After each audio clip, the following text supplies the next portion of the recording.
오늘은 한국에서는 어버이 주일로 지키고 이곳 미국에서는 Mother's Day가 이제 오늘입니다. 자식을 낳아서 그 키우시느라고 부모님들이 죽을 고생을 하셨습니다. 특히 미국에 이민 오신 부모님들은 낮에도 일하시고 혹은 밤에도 일하시며 그저 자식 하나 바라보고 자식 공부시키느라고 정말 있는 힘을 다해서 키우신 것이 맞습니다. 그래서 해마다 어버이날이나 Mother's Day가 되면 자식들이 선물 안 해주나 라고 자식들이 뭔가 효도할 것을 기대를 하십니다. 왜냐하면 한국에서 어버이날 하면 자녀들이 부모님에게 카네이션도 달아드리고 또 선물도 해드리고 옷도 사드리는 그런 명절로 알고 있기 때문입니다. 그런데 한 번쯤 Mother's Day에 자식의 선물을 기다리기 전에 우리 자신들이 자식을 제대로 키웠는가를 돌아보셔야 합니다. 잘 먹이고 잘 입히고 공부 잘 시키는 것으로 전부가 아닙니다. 하나님 말씀으로 제대로 키웠는가를 1년에 한 번쯤은 생각하셔야 합니다. 아주 오래전에 한국에서 홍수가 나서 많은 수재민이 생겼을 때 서울의 한 모신문사에 60대 중반의 할머니가 허름한 옷차림으로 찾아와서 여기가 수재의연금을 받는 곳이냐고 질문합니다. 그러더니 의자에 앉아서 한 3분 정도 손을 간절히 모으고는 눈을 감았습니다. 신문사 여직원이 할머니의 그 이상한 행동에 혹시 어디 편찮으세요? 라고 물어보니까 아무 대답도 하지 않던 할머니가 손 가방에서 흰 봉투 하나를 꺼냅니다. 그 안에는 100만 원짜리 수표가 50장, 5천만 원을 하나님을 위하여 쓰려고 틈틈이 아들과 함께 꽤 오랫동안 모은 돈입니다. 어려운 이웃을 위해 쓰는 것이 바로 하나님께 드리는 것인 줄 알고 내놓습니다. 라고 내놓았다. 해마다 성탄절이 되면 구세군에서 자선 낭비를 곳곳에 세웁니다. 남가주만 해도 이제 그 성탄절 절기 때에 자선 낭비를 세워둘 장소가 이제는 점점 사라져갑니다. 마켓 주인들이 이제는 노골적으로 싫어한답니다. 왜냐하면 자기 가게에 오는 손님들에게 부담을 줄까봐 아예 자선 낭비를 세우지 못하게 하고 있답니다. 그래서 결국 한 서너 곳 정도밖에는 놓을 데가 없습니다. 이게 현대인들의 심리입니다. 내 이익, 내 권리가 침해되는 것을 참지를 못합니다. 근데 이 할머니는 하나님을 위하여 쓰려고 틈틈이 아들과 함께 오랫동안 모은 돈인데 교회 갖다 내는 것이 아니고 수재를 만난 사람들에게 어려운 이웃을 위해 쓰는 것이 바로 하나님께 드리는 것인 줄 내가 알고 여기다 내놓겠다는 겁니다. 이 할머니는 자기 중심이 아닌 다른 사람 중심으로 사는 사람이고, 돈보다는 하나님을 더 믿는 믿음 중심, 하나님의 사랑을 실천하는 분이시고, 그리고 받는 것보다 주는 것으로 더 큰 기쁨을 누리는 참된 행복관을 가진 분입니다. 그런데 오늘 누가복음 12장에 나오는, 본문에 나오는 사람은 이와 정반대의 기준을 가지고 있습니다.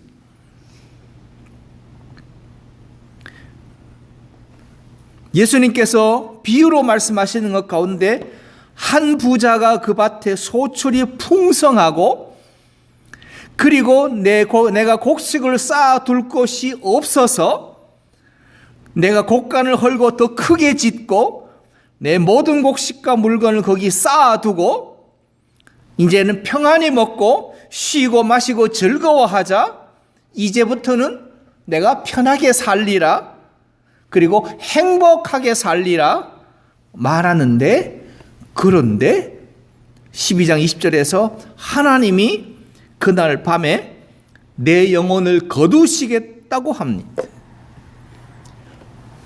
곡간을 새로 짓고 가득 채워두고 마음껏 먹고 마시고 행복하게 살자고 하는 그 밤에 하나님께서 영혼을 부르신다면 그 쌓아두고 모아둔 재물이 누구 것이 되겠느냐는 겁니다. 그러므로 어리석은 부자가 아니라 지혜로운 성도가 되기 위해서 해야 할 일은, 첫째로 자기를 위하여 쌓아두지 말고 남을 위하여 베푸십시오. 21절을 보면 이 부자의 인생관이 나오는데, 성경의 말씀이 자기를 위하여 재물을 쌓아두는 사람이라고 정리합니다. 내가 수고하고 내가 일하고 내가 고생해서 번 것은 내 거라는 겁니다. 내 거라는 생각을 가지고 있습니다. 그래서 자기만을 위한 사람이고, 그리고 자기만을 위하여 사는 사람입니다. 그리고 주기보다는 쌓아두는 것을 좋아하고, 그런데 성경 말씀에 내가 나의 내가라는 자기중심적인 그 말이 여러 번 나옵니다.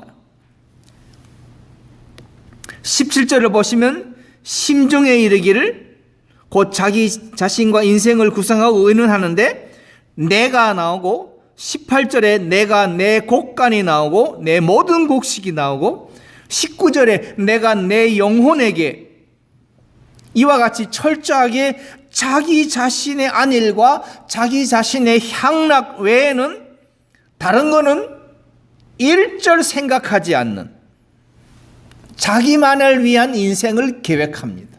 아주 철두철미하게 자기만을 위한 인생을 계획합니다. 그에게 있어서는 자기 자신만이 가장 소중한 존재입니다. 타인은 소중하지 않습니다. 자기 자신이 소중합니다. 자기가 없으면 세상이 존재하지 않는 줄로 착각하는 사람입니다. 요즘 현대 한국의 젊은이들이 전부 자기만을 위하여 삽니다. 그렇게 부모들이 길렀습니다. 너는 고생하지 마. 엄마가 돈 줄게. 그래서 돈으로 키우고, 그리고 고생하지 않고 키우고, 온갖 제일 좋은 것으로 자식을 키워 놓으니 그 자식들은 자기만을 압니다. 소확행이라고 소소하지만 확실하게 즐기는 행복이라는 소확행도 결국은 자기 자신을 위해서 돈을 쓰고 자기 자신의 행복을 위해서 살겠다는 것과 똑같습니다. 그런데 자기만을 생각하는 사람에는 두 종류가 있는데요. 참 재미가 있는데, 첫 번째는 어린아이, 특히 유치원생 어린아이는 자기만을 위해서 합니다. 두 번째가 정신병자입니다. 이 어리석은 부자의 연령은 어린아이 수준, 유치원생 수준입니다. 옛날에 그 애굽의 그 사막에서 수행하던 수도사들은 내 책, 내 연필, 내 방이라는 나라는 단어를 아예 전혀 사용하지 못하도록 그 수도원의 규율을 정했습니다. 나라는 단어 자체를 잊어버리도록 훈련시키는 데가 수도원이었습니다. 그래서 나라는 단어를 사용하면 가차없이 책망과 징계를 받았습니다. 한국에서 수해 현장을 취재하며 다닌 현장에 있었던 기자의 말입니다. 어떤 사람은 집안이 전혀 남아있는 것이 없을 정도로 몽땅 잠겼고, 그런데 어떤 사람은 약간 침수를 당했는데도 자기가 침수당한 것이 그렇게 얼마나 큰지 수해 물자도 더 챙겨가고 남보다 더 많이 가져가더라는 겁니다. 그러면서 이 취재 기자가 수재 현장을 보면서 매우 가슴이 아팠다. 매우 가슴이 아팠다. 몽땅 침수당한 사람도 있는데 조금 침수당한 사람이 자기도 피해자라고 와서 그냥 다 거덜내는 시대. 왜냐하면 나 자신이 소중하고 내가 행복해야 한다는 것만 생각하기 때문입니다. 그래서 인도의 간디는 남이 못 가진 것을 2개를 가지면 그것은 죄악이다 라고까지 했습니다. 심지어 그들은 도둑놈이다 라는 말까지 했습니다. 그러므로 지혜로운 성도는 자기를 위해 쌓아두지 않고 남을 위해 베푸는 성도이고, 그 다음 두 번째로 세상 중심, 물질 중심으로 살지 마십시오. 오늘 15절에서 예수님 말씀하십니다. 삼가 모든 탐심을 물리쳐라. 모든 탐심을 물리쳐라. 탐심은 내 마음의, 내 내면의 욕망과 욕구로부터 나오는 것이기 때문에 모든 탐심을 물리쳐라. 사람의 생명이 그 소유에 넉넉한 데 있지 아니하다 말씀하십니다. 이 부자는 물질로 치장한 사람이고 물질을 생명으로 알고 사는 사람입니다. 그래서 물질이 자신의 행복과 안전을 보장하고 책임져 준다고 생각합니다. 그런데 정반대일 때가 많습니다. 오히려 물질 때문에 근심하고 걱정하는 사람이 있습니다. 현대인의 질병 가운데 암이라는 것이 매우 중요한 질병인데요. 암의 원인이 뭐냐를 연구하는 이제 학자들이 암의 원인을 찾기 위해서 하면서 쥐를 실험했습니다. 그 발암물질을 쥐에게 주사해도 암이 걸리지 않더랍니다. 분명히 발암물질인데 이상하지 않습니까? 그래서 얻은 결론은 발암물질이 암을 유발시키는 것이 아니다. 그렇다면 다른 원인이 뭔가를 찾았더니 그게 스트레스였습니다. 스트레스. 그래서 이제 쥐를 가지고 실험을 하는데 그 쥐에게 2 종류의 음식을 앞에다 가져다 주었습니다.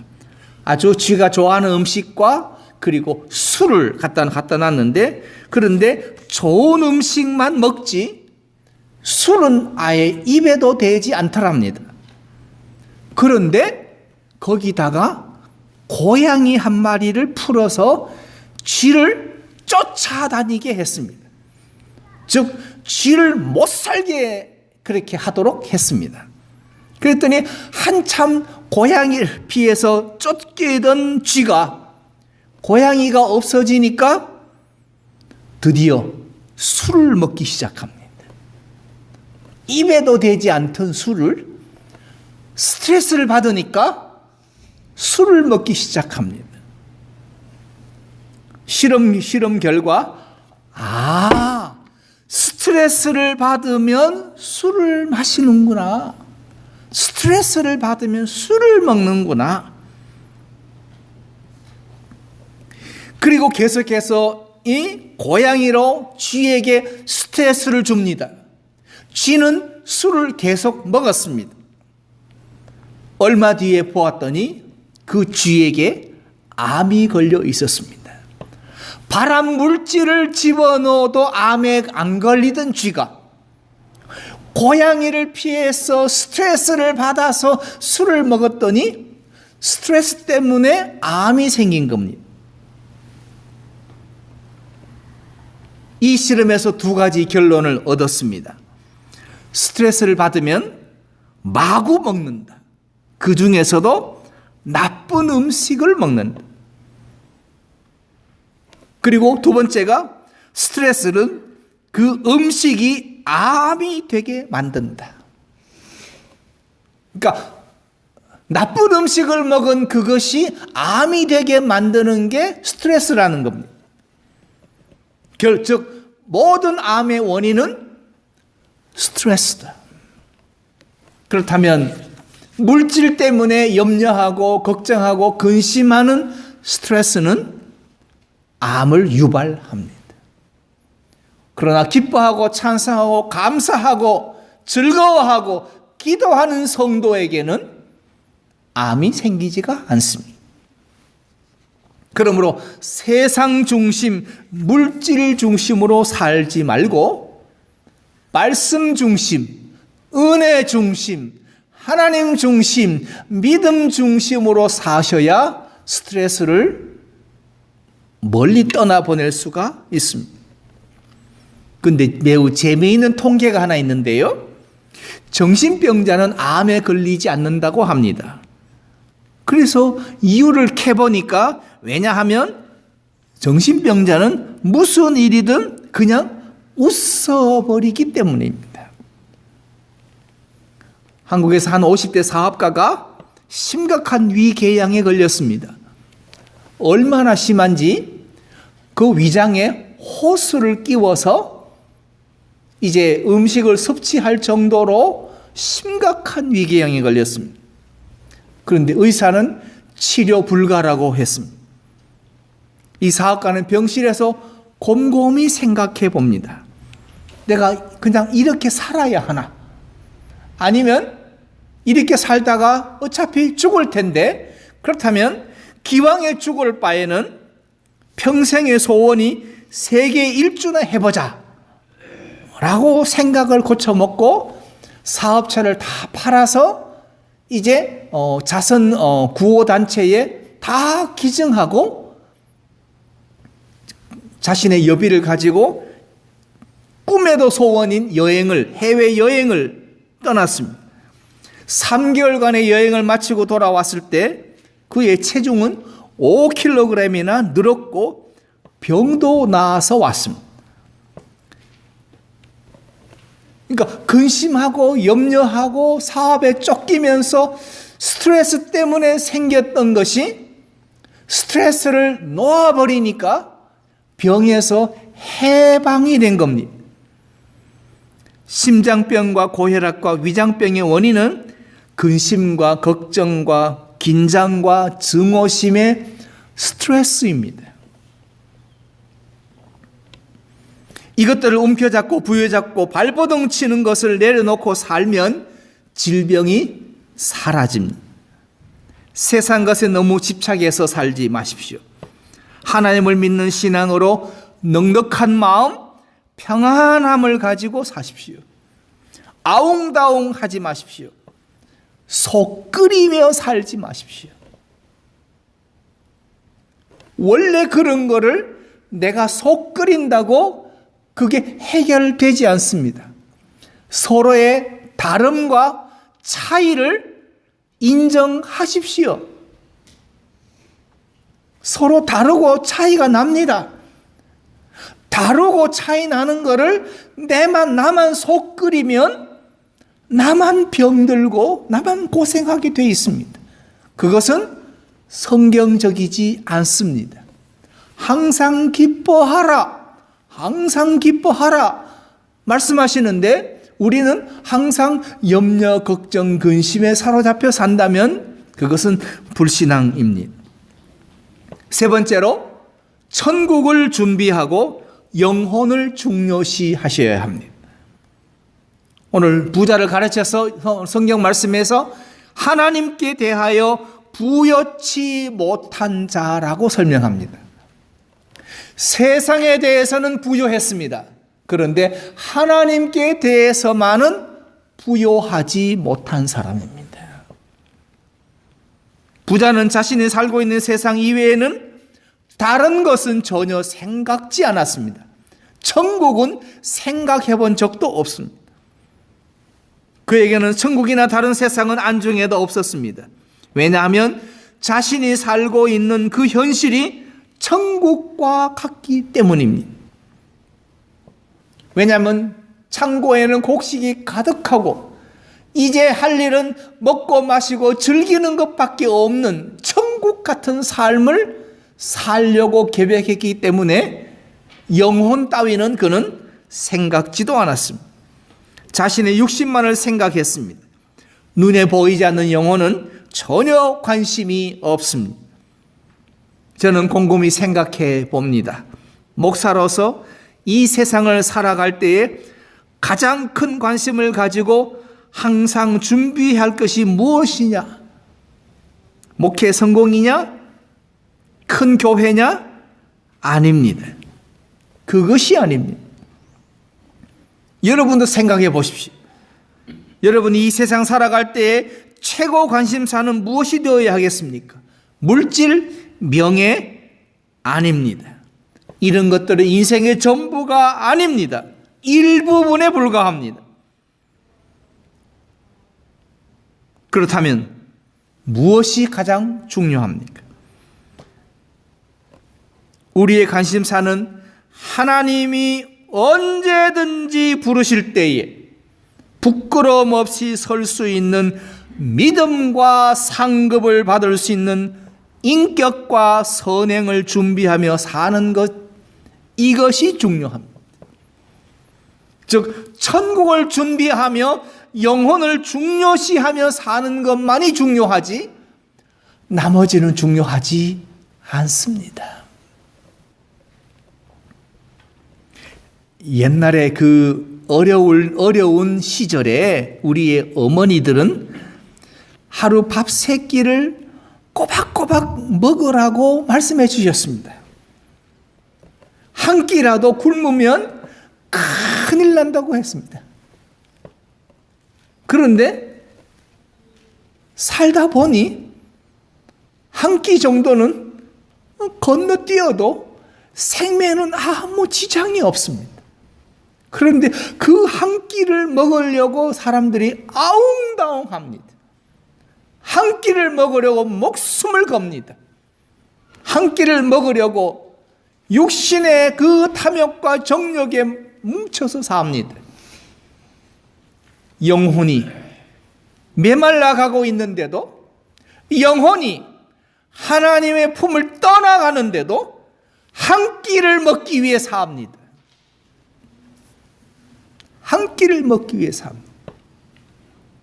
만약에 1년에 52주 가운데 1년 52주 가운데 매주 교회에서 점심을 제공을 하다가 어버이날 마더스데이에, 그것도 마더스데이에 오늘은 한 끼 우리 금식합시다, 오늘은 교회 밥이 없습니다, 그러면 여러분 기분이 어떠시겠습니까? 뭔가 그래도 좋으시겠습니까? 아니면 그건 아니지, 밥은 줘야지 하시겠습니까? 우리는 한 끼 밥에 목숨을 겁니다. 물론 우리 몸을 유지하기 위해서는 음식을 잡수셔야 합니다. 그러나 그보다 더 중요한 것은 영혼이 더 중요합니다. 성도들이여, 이 세상을 사시는 동안에 우리 주 예수를 여러분의 구세주로 믿어 천국에 들어갈 준비를 철저히 하시기 바랍니다. 한 끼를 굶더라도 천국에 들어갈 준비를 하십시오. 몸이 좀 고달프더라도, 육신이 병으로 고통을 받더라도 천국에 들어갈 준비를 하십시오. 하나님 만날 준비를 하십시오. 주님 앞에 설 것을 생각하십시오. 더 나아가서는 말씀에 순종하셔서 상급까지 받을 수 있는 믿음의 사람이 되도록 준비하셔야 합니다.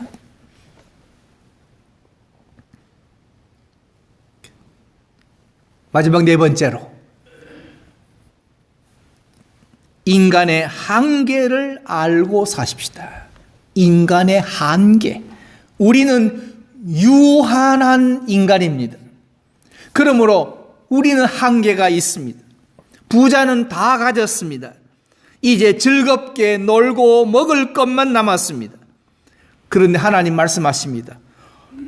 내가 내 영혼을 오늘 밤에 데려가리라. 이 부자의 한계는 오늘 밤입니다. 오늘 밤에 하나님이 영혼을 데려가시겠다고 합니다. 그렇다면 그가 쌓아둔 재물은 누구의 것이 되겠습니까? 그에게 물질이 무슨 도움이 되겠습니까? 아무 소용없습니다. 부자는 자신의 인생 미래를 계획했습니다. 그러나 인생의 걸음걸음은 하나님이 주관하십니다. 사람이 모든 것을 계획할지라도 그 걸음을 결정하시는 분은 하나님이십니다. 인생의 걸음걸음은 하나님이 주관하신 것이기 때문에 이 부자의 계획은 수포로 돌아가고 말았습니다. 신약 야고보서 4장 13절에 들으라, 너희 중에 말하기를 오늘이나 내일이나 우리가 아무 도시에 가서 거기서 1년을 유하며 장사하여 보리라 하는 자들아, 내일 일을 너희가 알지 못하는도다. 너희 생명이 무엇이뇨? 너희는 잠깐 보이다가 없어지는 안개니라. 잠깐 보이다가 없어지는 안개니라. 안개와 같은 인생입니다. 그러므로 하나님을 생각하십시다. 영혼을 생각하십시다. 육신의 욕망과 탐욕에 사로잡히지 마십시다. 그리고 천국을 준비하십시다. 그리고 인간의 한계를 알고 살아가십시다. 인간의 한계를 알아야 합니다. 인간은 하나님이 주시는 만큼만 살 수 있습니다. 주시는 것까지만 삽니다.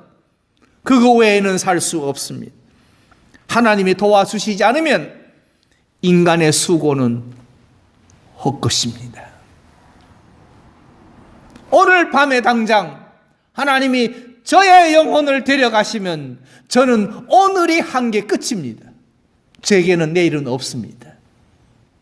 내일 아침에 눈을 떴을 때 첫 마디는 하나님 감사합니다 여야 합니다. 하나님 감사합니다. 이제 우리의 한계를 알고 겸손히 하나님 앞에 부복해서 하나님을 위해 삽시다. 하나님이 원하시는 삶을 살아가십시다.